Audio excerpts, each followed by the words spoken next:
Our culture is sick, and we live in a fallen world. The murder and response to the murder of Brian Thompson, United Healthcare CEO, is a prime example of this sickness and fallen world that we live in. People are laughing at his murder. People are making jokes about his murder. People are creating and sharing memes, laughing, joking, poking fun at his murder. Senator Elizabeth Warren justified, in a sense, sympathized with the murder by saying people can only be pushed so far. Jimmy Kimmel, he had a whole segment on his late night show, sharing tweets and comments of people laughing and joking about how good looking the murderer was.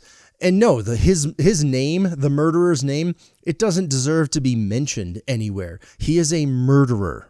Not someone to be celebrated, not somebody to turn into a hero, not somebody to look up to and say, hey, look what he did. He showed the man.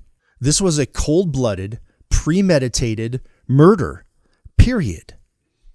There's no justification for this. None. Every one of us has had or had someone in our family who's had a bad experience with the healthcare system. A bad experience paying for a hospital visit or prescriptions or something. Every single one of us has had that. We all have that in common.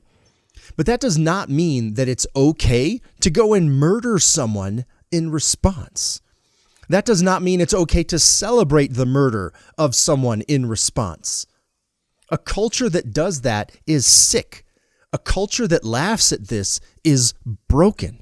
I've even seen some of my Christian friends fall into this trap. You know, Jesus said, love your enemies. There's no asterisk on that.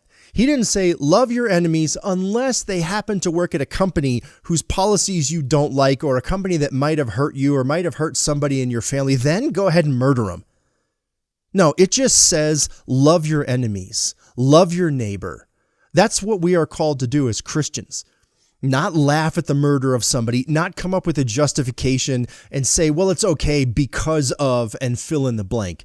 No, this is cold-blooded, premeditated murder. It's wrong on every level, and there is no justification for it. If you've fallen into that trap, if you find yourself sympathizing with the murderer, if you find yourself willing to share and laugh and joke at the murder of Brian Thompson, you need to check yourself because it's not okay. And I'm sure there will be plenty of people who disagree with this point, but that doesn't matter. That doesn't change what Jesus taught. Your disagreement doesn't make Jesus' statement wrong. Your disagreement doesn't make Jesus' teaching incorrect. It is your job to love one another. It is your job to love your neighbor as yourself. It is your job to love your enemies, including people who work at companies that you don't like.